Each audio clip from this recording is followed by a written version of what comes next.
Então, vamos entender algo nessa manhã. A árvore do conhecimento do bem e do mal, o homem comeu do fruto, comeu da árvore do conhecimento do bem e do mal, e foi provocada a queda dele. Então, essa árvore que alimentou o homem para a queda dele, essa mesma árvore ainda continua alimentando o homem. Quando a gente fala isso na ótica espiritual. Então, isso é um conceito que a gente precisa entender. A mesma árvore que alimentou o homem para a queda, é a mesma árvore que o alimenta até hoje. Onde? No mundo caído. Então, a árvore do conhecimento do bem e do mal, ela rege nesse mundo caído. Ela reina no mundo caído, que nós vimos isso. Ela ainda alimenta toda a humanidade sem o governo de Deus. Então, mundo caído é o mundo sem o governo de Deus. E a árvore do conhecimento do bem e do mal ainda alimenta o homem neste mundo caído, que é onde nós chamamos de viver em trevas, viver em escuridão. E Satanás, onde ele entra nisso? Ele usou da árvore do conhecimento do bem e do mal para derrubar o homem. Você percebe isso? Você percebe que na criação, Satanás teve que usar a árvore do conhecimento do bem e do mal para derrubar o homem? Ou seja, sem a árvore do conhecimento do bem e do mal, Satanás ele não tinha força. Então a árvore, ela foi colocada no Éden como a árvore proibida, para que o homem tivesse livre arbítrio de poder escolher obedecer a Deus por amor a Deus. Amém? Então, como que Satanás derruba o homem? Ele derruba usando a árvore do conhecimento do bem e do mal. Por quê? Porque se o homem comesse daquela árvore, ele iria desobedecer Deus, e logo viria o pecado, e do pecado vem a morte. Então, para derrubar o homem da eternidade, isso Satanás faz muito bem, é chamada de síndrome de Lúcifer, que é derrubar toda a criação de Deus. Então Satanás ele tem uma síndrome, que é o quê? Que é derrubar toda a criação de Deus. É um conceito. E quando o homem comeu daquele fruto e passou a viver nesse mundo caído, a palavra de Deus diz que o homem passaria a ter que, do suor do rosto dele, ele comeria do pão. Ele saiu da dependência espiritual, não é isso? Da dependência de Deus, e passou a depender dele mesmo. Então, começa-se então a saga da árvore do conhecimento do bem e do mal, que é a árvore que possui todo o conhecimento natural, o conhecimento sem Deus. É da onde saiu todo o conhecimento terreno, que até hoje isso existe. Você percebe que o homem ele é insatisfeito sempre, ele está sempre querendo conhecer mais, conhecer o universo, dar nome para os astros, aparece um novo astro, aparece uma nova estrela, e o homem sempre está querendo conhecer. Esse conhecimento natural, ele veio da onde? Ele veio da árvore do conhecimento do bem e do mal. Então, quando ele passou a ser dependente dele mesmo, antes de Deus falar isso, Deus disse assim: da terra, a terra produzirá espinhos. É um resumo. E eu preciso entender que, naturalmente falando, é a terra da natureza, mas espiritualmente falando, o homem foi criado da terra, e a terra da minha carne, ela vai produzir espinhos. Como estão entendendo isso? E esses espinhos, eles são oriundos da árvore do conhecimento do bem e do mal. E esses espinhos que dão na minha carne, eles são indesejáveis. Sim ou não? São indesejáveis, incontroláveis. Por quê? Porque isso faz parte da natureza caída, da natureza sem Deus, da natureza terrena. Isso faz parte da natureza terrena. Então, no mundo caído, o que a terra produz? A terra produz espinhos, derivados da árvore do conhecimento do bem e do mal. E eu preciso entender esses espinhos, para a gente entender o que Jesus fez. Esses espinhos são o quê? Por exemplo, quando eu era mais moço, eu digo mais porque eu ainda sou moço, né? Quando eu era mais moço, eu cortava gramado, né? E no gramado tinha vários pontos de espinhos que davam naquele jardim, ou seja, indesejável, simplesmente aparecia lá. E quando eu passava a máquina de cortar grama, limpava, e o gramado ficava no mesmo nível daqueles espinhos que estavam lá, e aí não aparecia. Mas eu não tinha resolvido o problema, que é arrancar os espinhos. Mas eles são indesejáveis. Então, como que isso se dá na nossa natureza terrena? Esses espinhos na ótica espiritual são as enfermidades, por exemplo.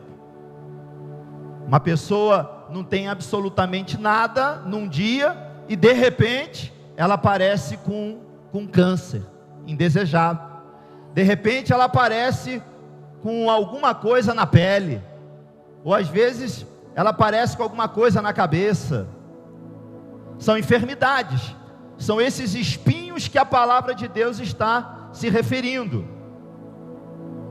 E está muito claro isso em Gênesis, quando fala desses espinhos. Que espinhos são esses? Pensamentos malignos, pensamentos que eu não quero ter, mas que eles são produzidos na minha terra. De repente eu me pego pensando algo ruim, de repente eu me pego pensando algo maligno, de repente eu me pego pensando em tirar a minha própria vida. De onde sai isso? Eu preciso entender. Tudo isso é derivado da árvore do conhecimento do bem e do mal, na natureza terrena. Então a árvore do conhecimento do bem e do mal, ela exalta a natureza terrena, ela exalta isso, e exalta também o pecado. Por quê? Porque olha como é que passa a ser o ser humano. Ele sente algo que ele não quer sentir. Existem muitas pessoas que vivem se esforçando para não sentir algo, um sentimento por uma pessoa, um desejo por uma pessoa, uma vontade que às vezes eu não consigo controlá-la, e toda essa vontade que salta da minha carne são esses espinhos que levam o homem a pecar, derivado do primeiro pecado, da árvore do conhecimento do bem e do mal. Então, esses espinhos são inevitáveis e indesejáveis. É a natureza terrena. Então, como nós estamos estabelecendo conceitos, estamos terminando a implantação da visão que está sendo transcrita, é importante saber qual é o conceito da árvore do conhecimento do bem e do mal, como que ela entra e como que ela age na humanidade. E até hoje, toda a natureza terrena sem Deus se alimenta dessa árvore. E você percebe que a força do diabo, a força de Satanás, vem dessa árvore. Porque você vê na criação, aparece o adversário, aparece o homem e a árvore. E ele usa a árvore para derrubar o homem. Então, número 1, eu preciso entender que a mesma árvore que alimentou o homem para a queda, continua alimentando o homem terreno. Segundo, eu preciso entender que a força de Satanás vem da árvore. E eu preciso entender que essa árvore produz espinhos. Que espinhos? Espinhos indesejáveis e inevitáveis. Está escrito na palavra de Deus. Isso tudo aconteceu por causa do primeiro Adão. E isso levou o primeiro Adão à condenação, e toda a humanidade condenada pelo ato, pela desobediência do primeiro Adão. Isso está escrito em Romanos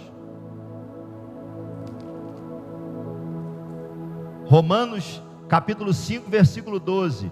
Portanto, assim como por um só homem entrou o pecado no mundo, e pelo pecado a morte, assim também a morte passou a todos os homens, porque todos pecaram.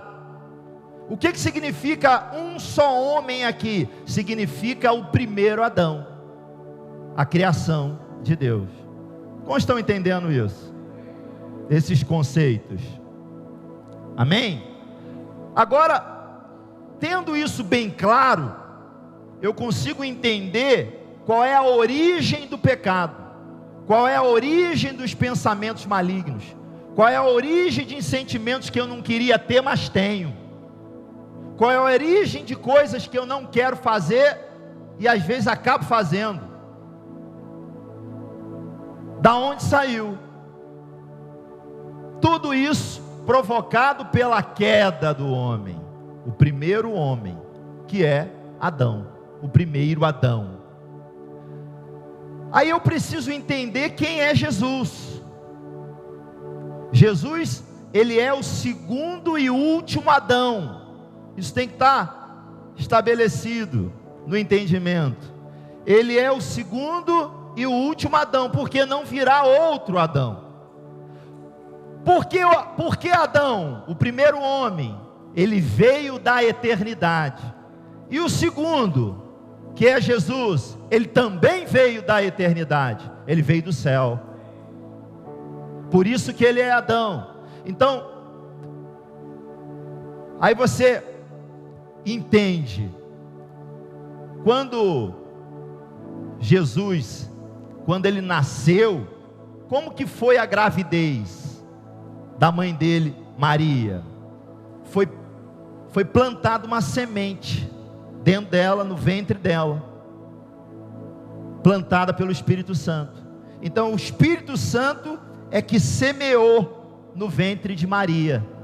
Bendito é o fruto de Maria, por causa disso. Então Jesus, ele não, o nascimento dele, a gravidez de Maria, não foi porque ela teve relação sexual com José, foi porque um milagre aconteceu, e o céu plantou Jesus no ventre dela. Então ele veio da eternidade, assim como o primeiro também veio da eternidade, criado pelas mãos de Deus. E o segundo veio do céu, por isso ele é segundo e último Adão, porque não virá outro.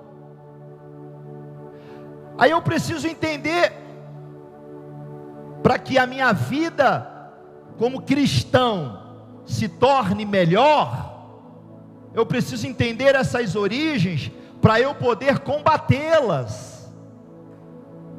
Porque quando você tem conhecimento das coisas, tudo muda. Porque a gente falou, como está escrito: conhecereis a verdade, e a verdade vos libertará.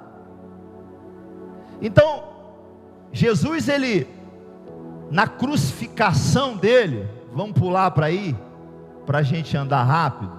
Jesus, na crucificação dele, você percebe que na crucificação existiam dois sistemas ali funcionando: o sistema legalista, que era a lei, que eram os fariseus, e o sistema racional, que eram os romanos, intelectual.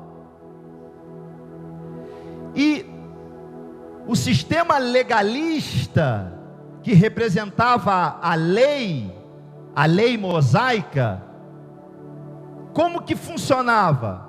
Nós vimos isso na semana passada. Essa lei, ela se tornou enferma, ineficaz, porque o homem não conseguia cumprir essa lei. Então os fariseus representavam esta lei, a lei que o homem não conseguia mais cumprir, porque se tornou enferma. O homem tinha que cumprir toda ela para receber as bênçãos de Deus e para receber justificação, não foi isso? Nós não vimos isso na semana passada? Então, como o homem não consegue cumprir a lei, então ela se tornou ineficaz.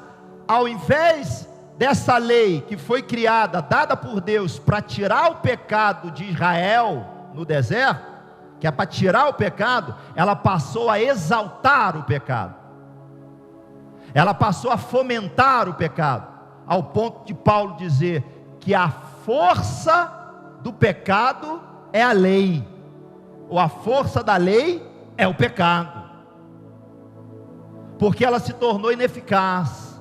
Então quem estava ali na crucificação do segundo e último Adão? A representação dessa lei. Então, naturalmente falando, Jesus estava sendo condenado como um criminoso, porque estava arrastando multidões, estava arrastando muita gente com ele, estava fazendo muito barulho, estava dando problema, porque ele estava trazendo uma outra ótica de Deus, um Deus Pai, não um Deus legalista, porque estava encerrando o ciclo da lei. Então, na ótica natural, na ótica deles, eles estavam resolvendo um problema, matando Jesus, crucificando Jesus, ao ponto deles gritarem: crucifica! Por quê? Porque Jesus estava dando problemas para eles, trazendo outro conceito. Que conceito? O conceito do reino de Deus, um conceito de liberdade, um conceito de paternidade, um conceito de Deus é amor, completamente diferente. Então ele era um problema, e esses mestres dessa lei, que eram os fariseus naquele momento, eles estavam crucificando a Jesus. Então esse é um ponto. Agora, da onde é que veio a lei, e por que ela veio? Ela veio numa ótica de Deus, no povo no deserto, para que o povo não pecasse, para arrancar o pecado do povo, para o povo poder atravessar o deserto e entrar na terra prometida. Então, ou seja, a lei ela foi implementada por causa da queda do homem, por causa do pecado. Aí você vai trazendo vai trazendo, você chega aonde? Você chega na árvore do conhecimento do bem e do mal. Então ela também foi originada de lá, porque ela veio de Deus para resolver o problema. Qual o problema? O problema de um povo pecador.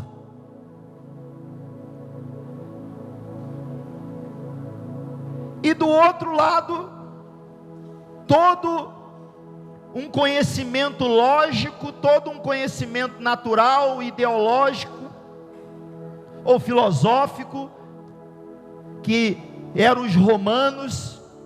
Os romanos estavam ali também crucificando a Jesus.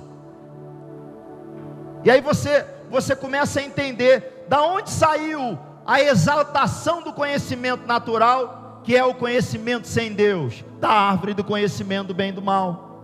Então, essa saga é a saga do conhecer e conhecer e conhecer, e conhecer o quê? Conhecer o homem, e não conhecer a Deus. Isso tudo vem da árvore do conhecimento do bem e do mal. Então, presta atenção, na ótica natural, tanto Roma quanto os fariseus, dois sistemas funcionando, estavam resolvendo um problema em Israel. Estavam zombando de Jesus, estavam crucificando a Jesus para resolver um problema. E eu preciso entender isso. Agora, na ótica espiritual, na visão espiritual, não era isso que estava acontecendo. Porque na terra, ele estava sendo derrotado e humilhado, mas no céu, olha que interessante, ele estava sendo um vencedor e exaltado. E isso faz toda a diferença, porque se um homem natural lê a palavra, vê um criminoso sendo crucificado, nós vemos o Salvador, nós vemos o Cordeiro de Deus que tira o pecado do mundo. Então, o que estava acontecendo naquele momento? Naquele momento, onde os fariseus estavam celebrando, a lei estava celebrando, por quê? Porque a lei não queria ser vencida mais, a lei não queria ser vencida, e Jesus estava vencendo a lei. O conhecimento humano, o conhecimento natural também não quer ser vencido, que são os romanos, e Jesus estava trazendo outro entendimento, o superior ao conhecimento natural, ao conhecimento humano.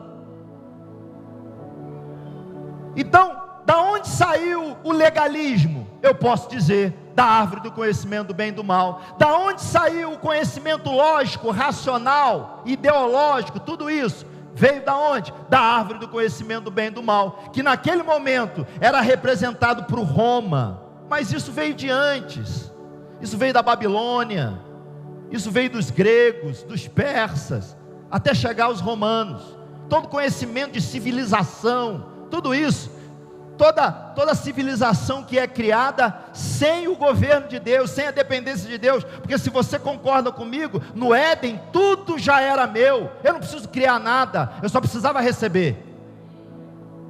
E essa ótica que Jesus estava trazendo dentro de uma visão espiritual. Agora, nem Roma, nem os fariseus sabiam nessa dimensão. O que eles sabiam é que eles tinham que resolver um problema, e esse problema era crucificar Jesus. Depois nós vamos falar sobre lei aqui um pouco mais, e você vai entender que todo mundo que anda na lei quer crucificar Jesus de novo, quer sacrifício, não quer chegar apenas e receber uma conquista que ele fez para você. Então, na ótica espiritual, tanto o conhecimento natural quanto o conhecimento religioso e legalista estavam sendo vencidos por Jesus. E aí Jesus começa a tomar chibatadas. Onde que Jesus começa a tomar chibatadas? Ele começa a tomar chibatadas na carne dele. Agora, isso tem uma explicação. Então, naquele momento, tanto Roma quanto os fariseus estavam matando Jesus, resolvendo o problema, mas começaram a bater na carne dele, esmiuçar a carne dele. Aí você precisa enxergar isso. Por que que ele disse que ele venceu o mundo? Você precisa entender isso, porque na ótica espiritual, ele estava apanhando tanto do sistema legalista, quanto do sistema natural, do sistema romano. Por quê? Porque ele estava apanhando na carne, como que se os sistemas estivessem tentando disciplinar a carne dele, porque a carne dele se recusou a pecar. Como estão entendendo isso?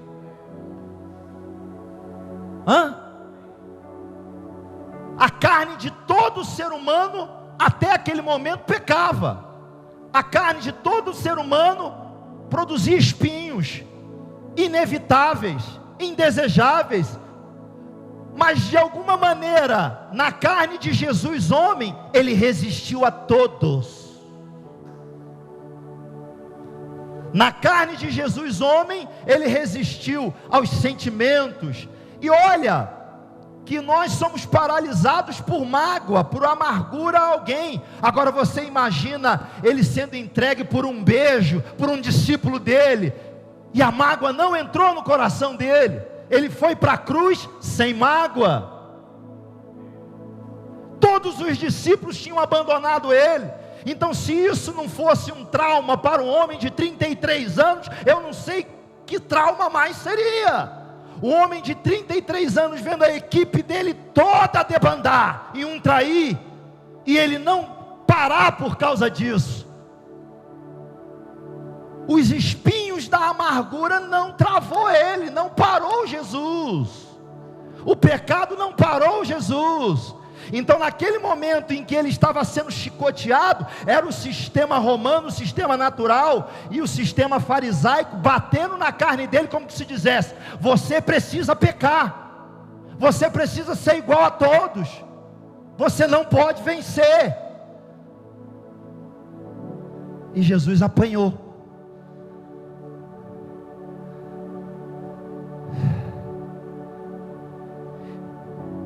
Porque quem é que estava perdendo a força naquele momento? A árvore do conhecimento do bem e do mal. Porque se a árvore do conhecimento do bem e do mal perder a sua eficiência, a sua eficácia, quem perde a força? Satanás. Porque Satanás até hoje, mesmo lá no Éden, até hoje, usa dessa árvore para poder derrubar o homem, para poder alimentar o homem, para poder nutrir o homem com desejos naturais, com desejos terrenos, esquecer do céu, esquecer que tem uma origem, esquecer que tem moradas, esquecer que tem reino de Deus, esquecer que tem casa, esquecer que existe um céu, existe um terceiro céu, onde Paulo foi arrebatado, onde João viu Jesus como olhos que de fogo.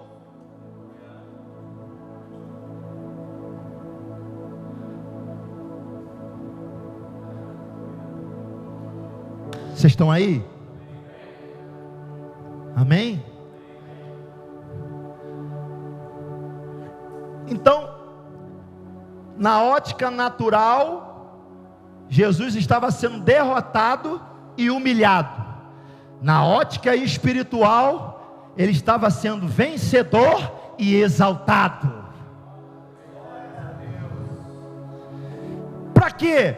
Para que os nossos olhos espirituais também se abrissem, e eu consiga ver, eu consiga enxergar, que não são 4 meses para eu colher, eu já enxergo a colheita agora. Por quê? Porque agora eu consigo enxergar pelos olhos da fé. Então Jesus estava trazendo o conceito do reino de Deus de volta, onde eu consigo enxergar as coisas que são minhas, e que a religião em mim implantada me impede de receber, ou todo o raciocínio lógico também me impede de receber, porque a lógica sempre vai dizer assim: não pode ser tão fácil. A lógica sempre vai dizer: não pode ser tão simples. Será que eu não tenho que dar 15 voltas nessa rua? Será que eu não tenho que ficar 21 dias de joelho no canto? Será que eu não tenho que correr Goiânia inteiro? Não pode ser tão simples assim. Esse é o entendimento o entendimento religioso e o entendimento natural.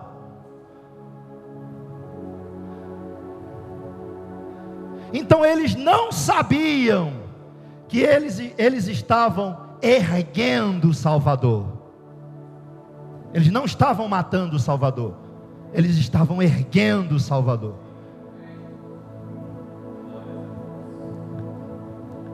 E em seguida,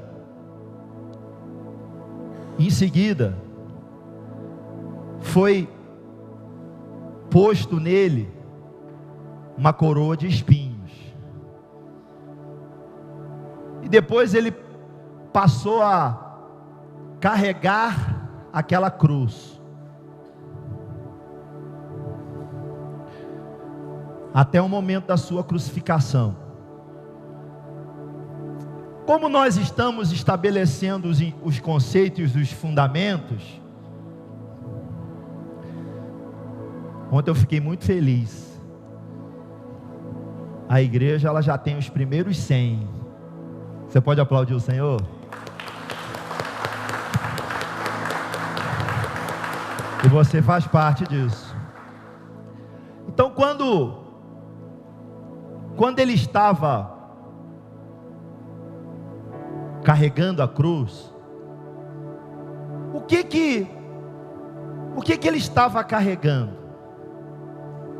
Uma cruz de madeira. Está escrito: maldito todo aquele que é pendurado no madeiro. E ele estava indo para a sua morte. Tanto o sistema religioso quanto o racional, quanto o romano, estava lá. E tudo estava correndo muito bem, como mais um criminoso daquele tempo. Mas aí os olhos se abrem novamente. O que Jesus estava carregando? Jesus, ele desceu do céu, nesse mundo caído, ele foi tentado de tudo quanto é jeito, todo tipo de tentação, venceu todos. E naquele momento em que ele estava carregando a cruz, aquela cruz, ela tem um significado espiritual. Qual o significado? Representa a árvore do conhecimento do bem e do mal. Então, era como que se Jesus estivesse carregando sobre ele o madeiro, a árvore do conhecimento do bem e do mal. Aí você começa a entender que todas as enfermidades estavam naquela cruz. Todos os pecados estavam naquela cruz. Todo pensamento maligno estava naquela cruz. Todo desejo maligno estava naquela cruz. Todo conhecimento natural, todo conhecimento humano estava naquela cruz. Então o que ele estava levando? Jesus estava levando a árvore que produz os espinhos. Que produz os espinhos na humanidade. Então, o que ele estava resolvendo? Ele estava resolvendo, como segundo e último Adão, o problema do primeiro Adão. Então, aí você vai entendendo,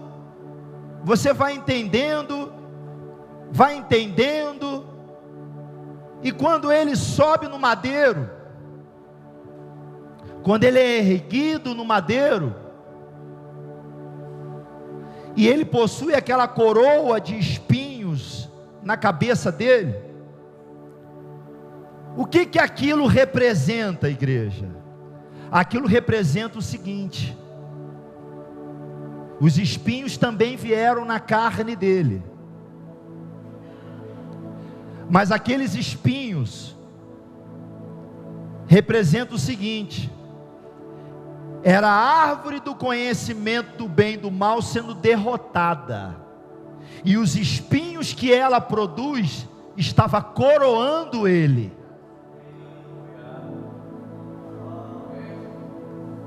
Vocês estão entendendo isso, igreja?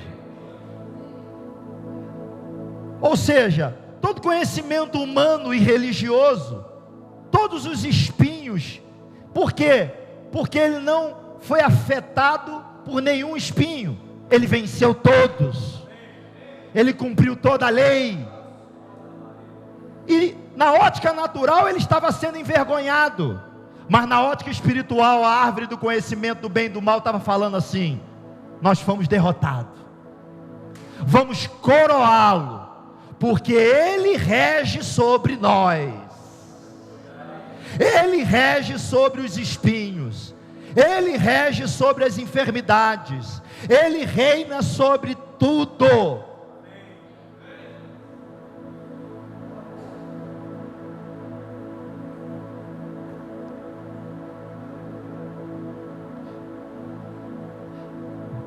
Então ele venceu. Ele disse: no mundo nós teríamos aflições, mas tem de bom ânimo, porque eu venci o mundo. Ele não tinha ainda subido no madeiro, mas ele já estava declarando a palavra, ele já estava declarando que ele era vencedor.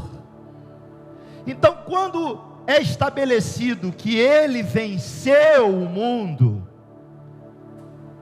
é porque ele venceu todos os espinhos produzidos pela árvore do conhecimento do bem e do mal. Todos os espinhos que dão no mundo, ele venceu todos. Então Jesus estava dizendo: eu venci todos, eu venci todos. Então ele é a vitória que vence o mundo.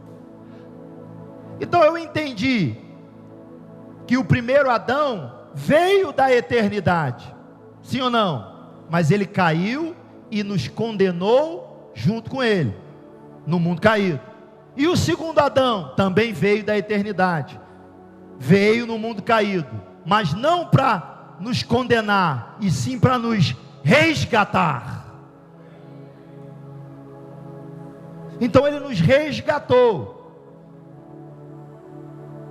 E aí, isso tudo fica claro para você, fica claro ainda em Romanos, se você está com a sua Bíblia aí. Daqui a pouco nós vamos cear. A outra palavra eu dou no próximo domingo, quando a igreja tiver todo mundo, né?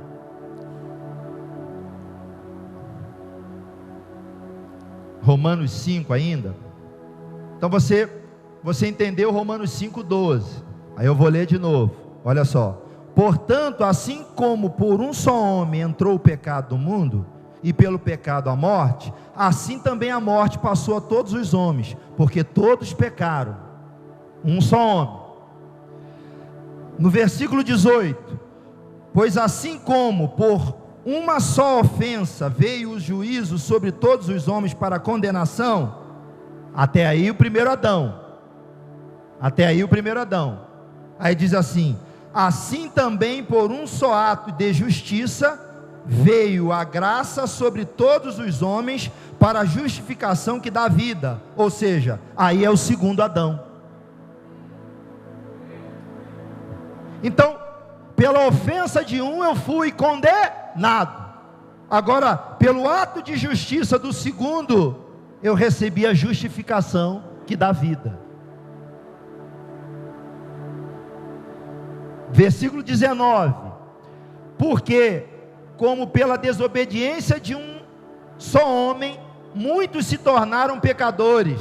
Opa, primeiro Adão. Vocês estão entendendo isso? Assim também por meio da obediência de um só, muitos se tornarão justos. Você diga para o seu irmão: você é justo. Ele tornou você justo.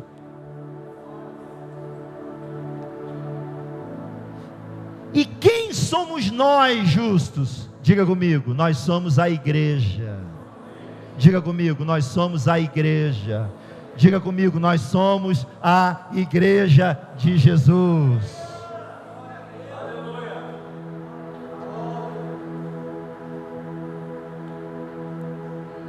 Então, assim também por meio da obediência de um só, muitos se tornaram justos, o segundo Adão. Sobreveio a lei para que avultasse a ofensa. Nós falamos sobre a lei. Mas onde abundou o pecado, superabundou a graça. A fim de que, como o pecado reinou pela morte, assim também reinasse a graça pela justiça para a vida eterna, mediante Jesus Cristo nosso Senhor. Olha isso. A fim de que, como o pecado reinou pela morte, ou seja, do pecado veio a morte, então ele reinou pela morte, assim também reinasse a graça pela justiça para a vida eterna, mediante Jesus Cristo nosso Senhor. Então essa morte é a morte da queda. Tá certo?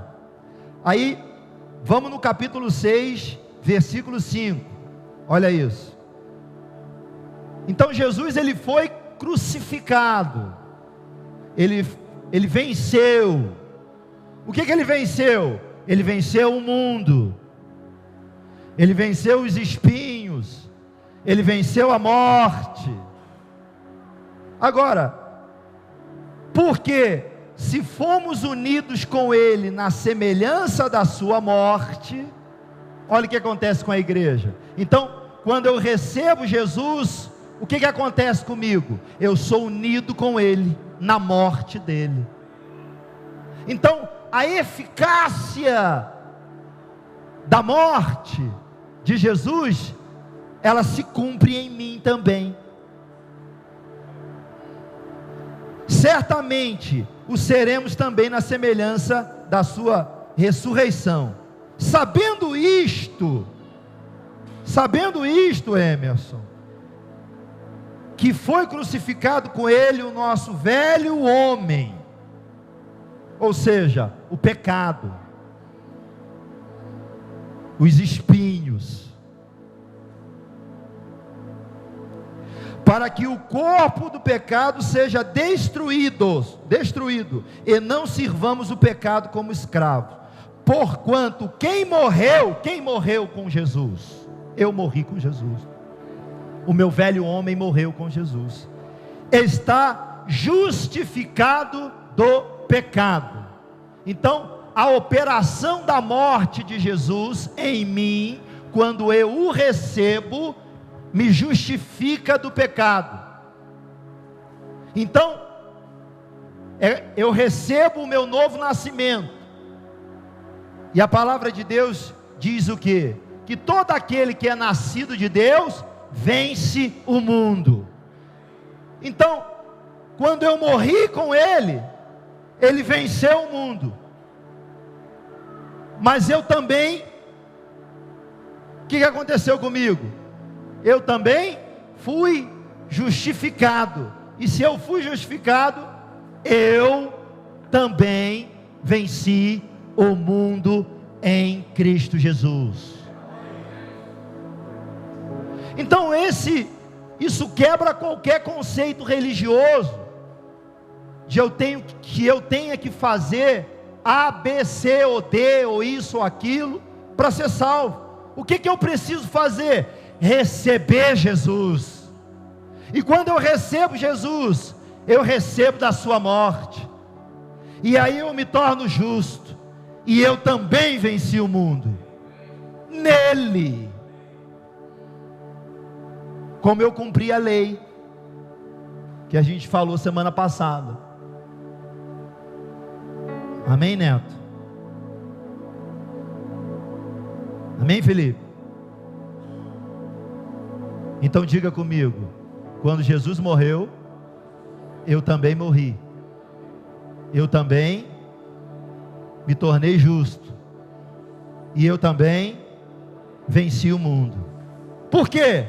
Porque eu nasci de Deus. E todo aquele que é nascido de Deus vence o mundo. Essa é a vitória que vence o mundo, a nossa fé. A nossa fé em quem? A nossa fé em Jesus Cristo. Isso é alimento. Esse domingo você está sendo alimentado lá no Beabá, né? Não na ótica religiosa, mas na ótica da graça. Porque eu preciso entender a graça para eu ser feliz e ser livre. Amém? Agora, então no versículo 7: porquanto quem morreu está justificado do pecado. Ora, se já morremos com Cristo, cremos que também com Ele viveremos. Se nós morremos, você foi unido ou não foi unido na sua morte? Então você também está unido na sua ressurreição. Então, se eu estou unido na morte, eu estou unido também, Will, aonde? Na ressurreição. Quando eu recebo, eu experimento a morte, mas eu experimento também da ressurreição. E o que morre? O velho homem. E o que surge? O novo homem. E é esse novo homem que nós estamos falando, que é a formação do novo homem em Cristo. Porque tem um homem novo aí para ser formado. Que nós somos enganados pelo sistema religioso que atrapalha esta formação. O que deveria ser uma coisa para fluir, se torna uma coisa pesada. Onde eu deveria fluir no meu dom, ou eu deveria fluir no meu ministério, se torna uma coisa pesada. Como estão entendendo isso? Amém?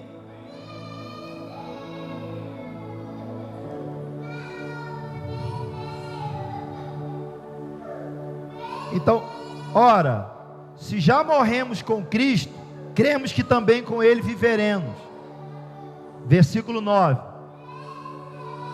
sabedores de que, havendo Cristo ressuscitado dentre os mortos, já não morre, a morte já não tem domínio sobre ele. Que morte é essa? A morte do primeiro Adão. Então, se você nasceu de novo, essa morte já não tem mais domínio sobre você. Por quê? Porque eu sou eterno. Isso é palavra. É a formação do novo homem em Cristo. Então, eu não vou viver a eternidade quando eu subir. Eu já começo a viver a eternidade agora. Por quê? Porque tudo que eu fizer é espiritual, é eterno. E aí, os Ismaéis que eu gerei vão embora da minha vida. Eu não vou gerar mais Ismaéis. Por quê? Porque eu preciso esperar Isaac.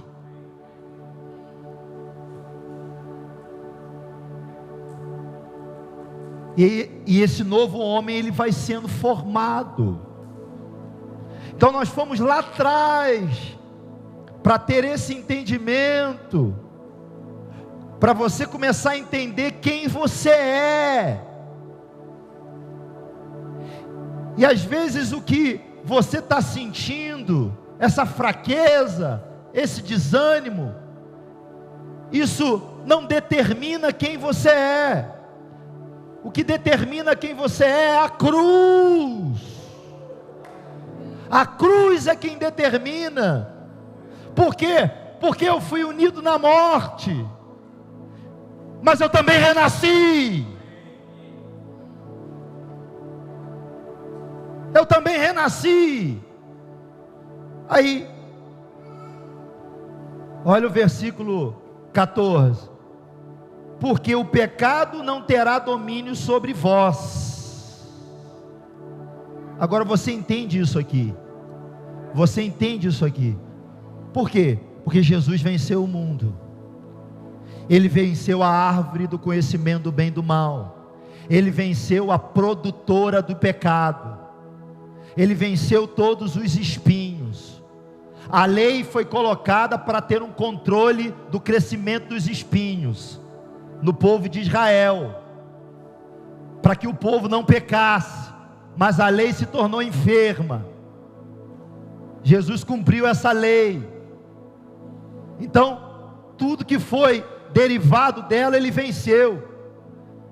Mas ele venceu como? Ele venceu arrancando a árvore do conhecimento do bem e do mal, espiritualmente falando, para que o pecado não fosse mais produzido na humanidade.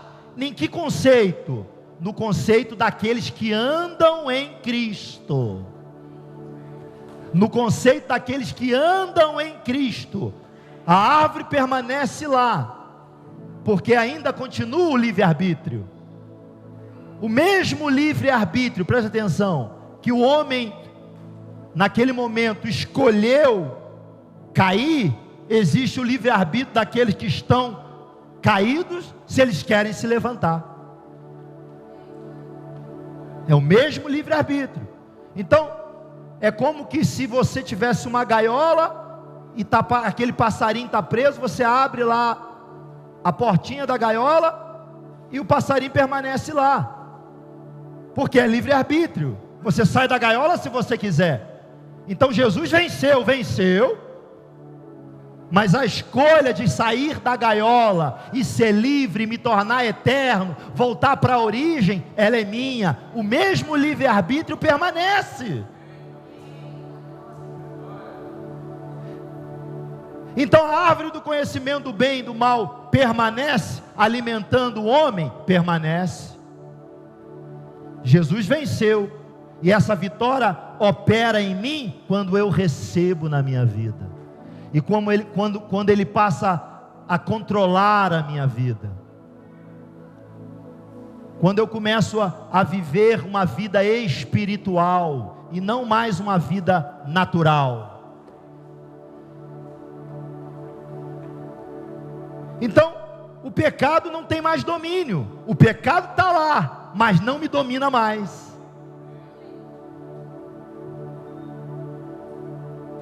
Ele está lá, mas não me domina. Por quê? Porque eu fui unido na morte dele, e também fui unido na sua ressurreição. Então essa vitória sobre o pecado opera naqueles que nasceram de Deus. Diga comigo isso. A vitória que vence o pecado opera naqueles que nasceram de Deus. Então você vence o pecado, porque você nasceu de Deus. Amém ou não?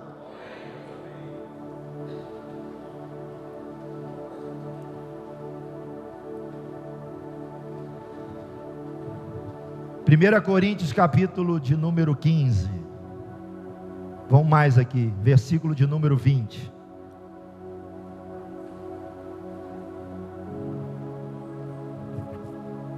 Olha só,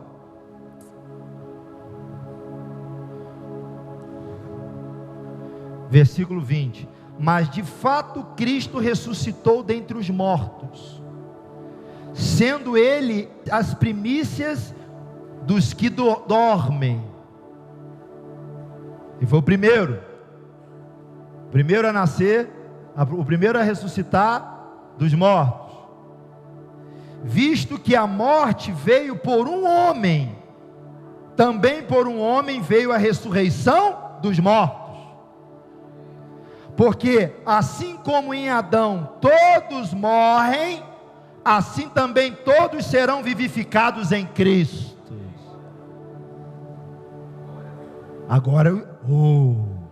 Agora peraí, vivificados.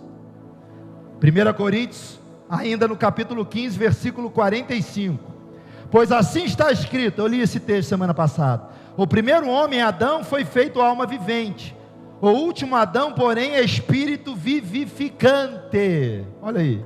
Mas não é o primeiro o espiritual, e sim o natural, depois o espiritual. O primeiro homem formado da terra, que produziu os espinhos, ele é terreno. O segundo homem é do céu. Como foi o primeiro homem o terreno, tais são também os demais homens terrenos. Como é ou também o celestial, tais também celestiais. E assim como trouxemos a imagem do que é terreno, devemos trazer também a imagem do celestial. Aí que entra. Então, quem ressuscitou? O novo homem, o justo, o santo, o aprovado, que tem o DNA divino, que teve seu espírito ressuscitado, o seu espírito foi iluminado, e a palavra de Deus está dizendo assim: agora nós precisamos andar na imagem, não mais do primeiro, mas na imagem do segundo. E o segundo, ele é terreno ou ele é espiritual? Ele é espiritual. E existe um transformar a partir daí na minha vida. Então são entendimentos que às vezes você ouviu na igreja, mas você não tinha se aprofundado. E hoje nós estamos nos aprofundando para você entender. E quem é, mais uma vez, quem é que ressuscitou com ele? Porque ele disse assim: quando eu me levantar da terra, eu atrairei todos para mim. Quem é esse todos? Diga: a igreja dele. É a igreja. E essa igreja agora, limpa,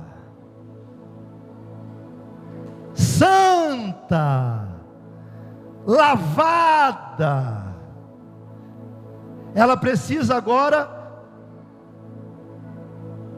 receber o quê? Receber uma formação. Eu vou ser formado. O novo homem vai ser formado em Cristo, para que eu ande na imagem dele. E aí faz toda uma diferença na minha vida, onde nós entendemos que o lugar de transformação, um lugar onde eu vou ser realmente transformado, é no lugar de viração do dia. Porque quanto mais eu tenho intimidade com alguém, mais eu me pareço com ela. Pedro tentou escapar, né? Aí disseram: mas tu está andando igualzinho, tu está se vestindo igualzinho. Por quê? Porque ele andava em intimidade com Jesus. Então essa imagem, ela vai sendo estabelecida na minha vida, quando eu passo a ter relacionamento nesse lugar de intimidade, onde o novo homem em Cristo vai sendo formado, não mais um homem natural, mas agora um homem espiritual, um homem que tem entendimento, que pisou na cabeça da serpente, um homem que tem um entendimento, que venceu o pecado com Cristo, um homem que tem o entendimento, que venceu as enfermidades em Cristo, um homem que tem o entendimento que o pensamento ruim pode até passar pela minha cabeça, mas não permanece lá. Um homem que pode até ter um sentimento ruim, mas ele entendeu que isso não define a vida dele.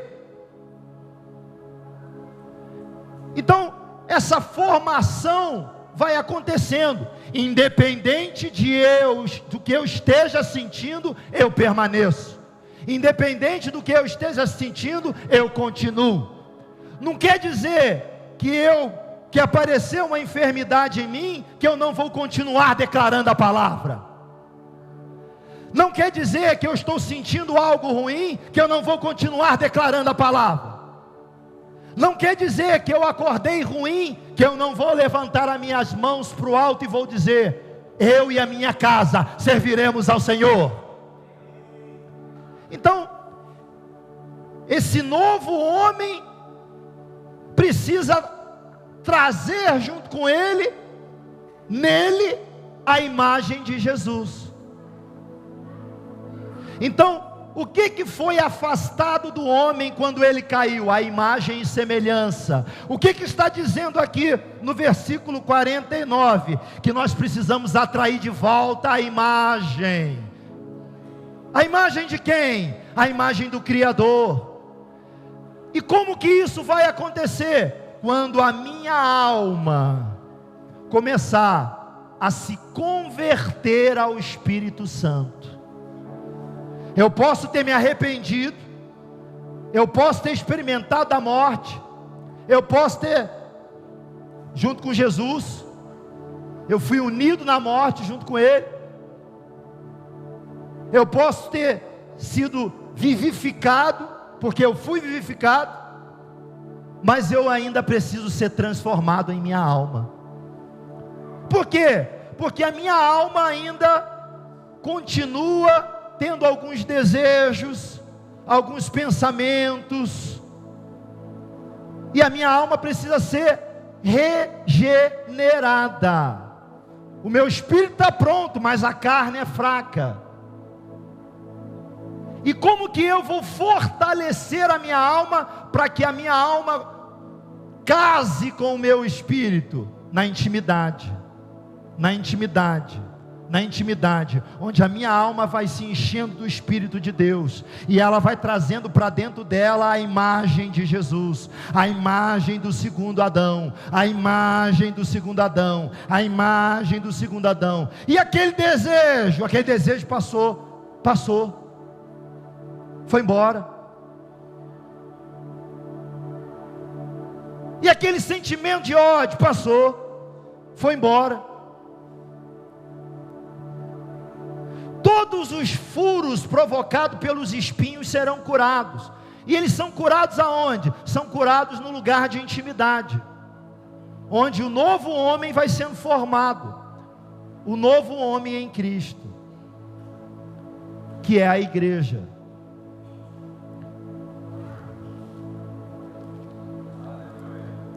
Amém?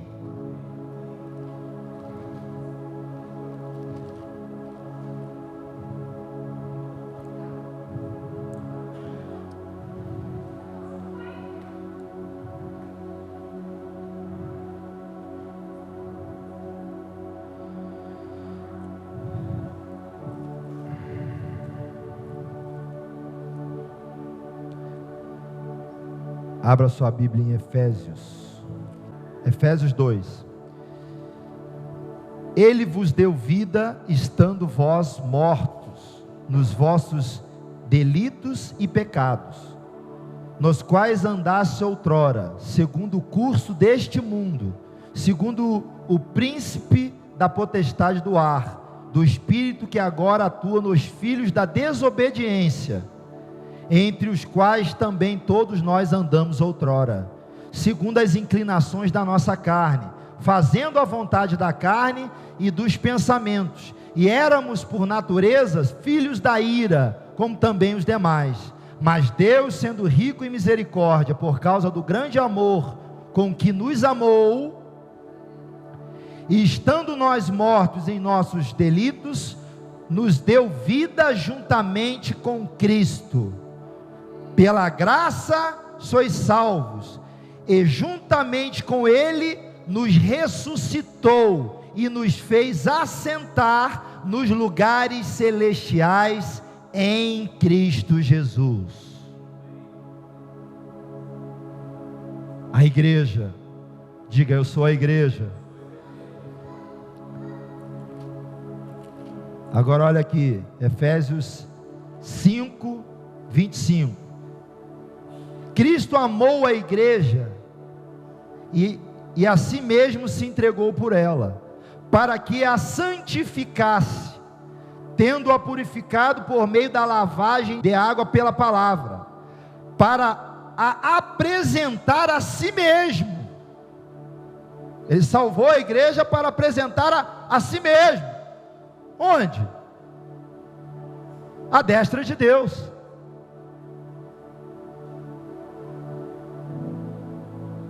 Então, ele veio resgatar a igreja, aqui, para apresentar a si mesmo, igreja gloriosa, igreja gloriosa. Nós entramos na glória dele. Olha quem que você é, olha quem você é, você entrou na glória do Filho, sem mácula, sem ruga, sem coisa semelhante, porém santa, nem coisa semelhante, porém santa e sem defeito. Isso é você, é a igreja. Vamos ficar de pé.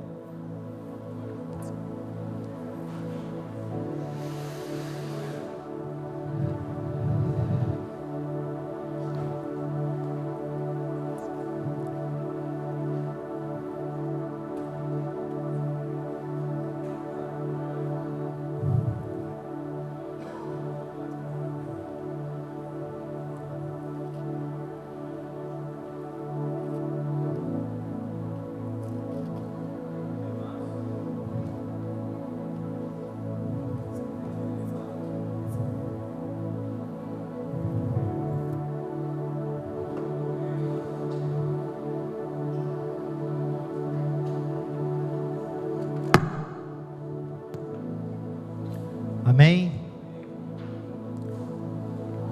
Quantos foram alimentados nessa manhã? Hoje foi um alimento. Nós aprendemos pela ótica da árvore do conhecimento do bem e do mal. Então, Jesus, ele nos desconectou da árvore do conhecimento do bem e do mal e nos conectou na árvore da vida. Como igreja, diga: eu sou a igreja, eu sou a igreja gloriosa, a igreja gloriosa de Jesus. Quando a mentalidade nossa, tudo é importante eu ter uma casa, é importante eu ter os bens materiais, tudo isso é importante, eu construir minha família, isso está correto. Mas o sistema natural e o sistema religioso que Jesus venceu, eles ensinam para nós a exaltarmos esses bens materiais, sendo que a sua alegria não deveria vir dos bens materiais. A sua alegria deveria vir simplesmente pelo fato de você ser a igreja gloriosa. Então, e aí quando esses entendimentos vão fazendo parte da minha vida, da sua vida, vai mudando tudo. Por quê? Porque eu encontrei um prazer, eu encontrei uma felicidade por ser a igreja gloriosa. Então por que você está alegre e sorrindo? Porque eu sou a igreja gloriosa. Por que você está cumprimentando as pessoas com esse sorriso? Porque eu sou a igreja gloriosa. Mas hoje a comida, ela não está tão boa, mas eu estou feliz. Por que eu estou feliz? Porque eu descobri uma fonte de prazer inesgotável. Eu descobri uma fonte de prazer que vem entre eu e Ele, por Ele estar em mim e eu nele, porque a igreja está nele e Ele está na igreja. Eu descobri uma fonte de prazer inesgotável. E por que essa alegria toda? Essa alegria porque a igreja nasceu de Deus. Então eu preciso me comportar lá fora como a igreja, não como um homem caído. Eu preciso me comportar como a igreja, e a igreja, ela está sentada à destra de Deus em Cristo. Isso significa que eu sou mais que vencedor, porque primeiro ele venceu, aí eu já sou vencedor. Depois a palavra diz que eu também venci, então eu sou mais que vencedor, porque as duas vitórias operam em mim, a vitória de Jesus e a minha vitória. Porque não está operando, ele é tão lindo, ele é tão lindo, que ele me incluiu na vitória dele, como participante, como que se eu tivesse estado lá na cruz, como que se você tivesse na mesma cruz, recebendo a mesma coroa de espinho, como que se você tivesse na cruz com as mãos perfuradas, como que se você tivesse com os pés perfurados, como que se você estivesse carregando a cruz pesada. Ele me fez participante disso.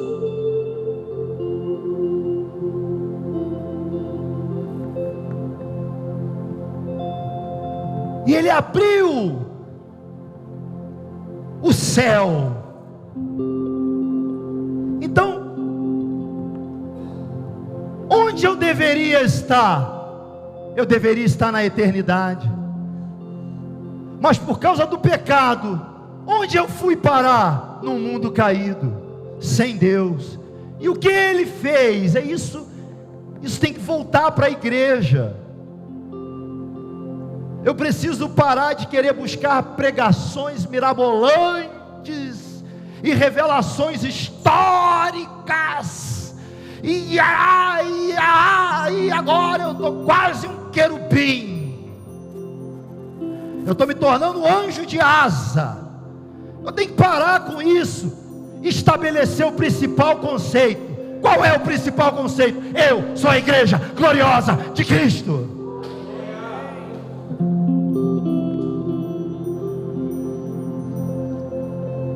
Agora, quem é que vai vir para cá? Quem é que vai congregar aqui? Quem é que vai encher esse lugar todo? Deus está trazendo. Mas quem de fato quer entender que você é a igreja gloriosa?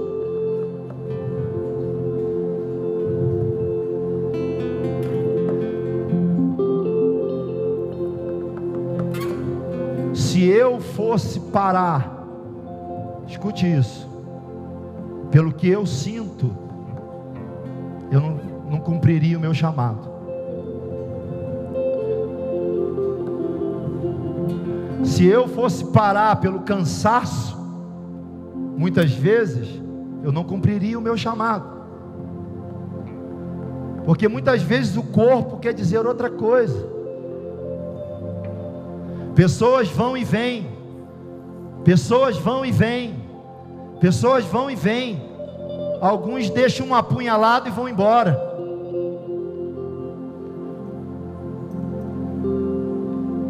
Outros vão e um só volta para agradecer. Então, se você ficar olhando para aqueles que foram e não agradecer e não ficar feliz pelo aquele único que voltou para agradecer, você não cumpre o seu ministério, porque você vai ficar pensando naqueles que foram e vai ficar falando: olha que povo ingrato, olha isso, olha aquilo, eu fiz tudo, eu me dei, eu me sacrifiquei, e eles foram. Aí você não contempla aquele que veio.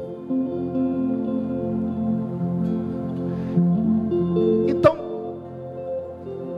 ter a imagem de Jesus é isso, é você se alegrar com aqueles que estão contigo, e não chorar pelos aqueles que foram embora.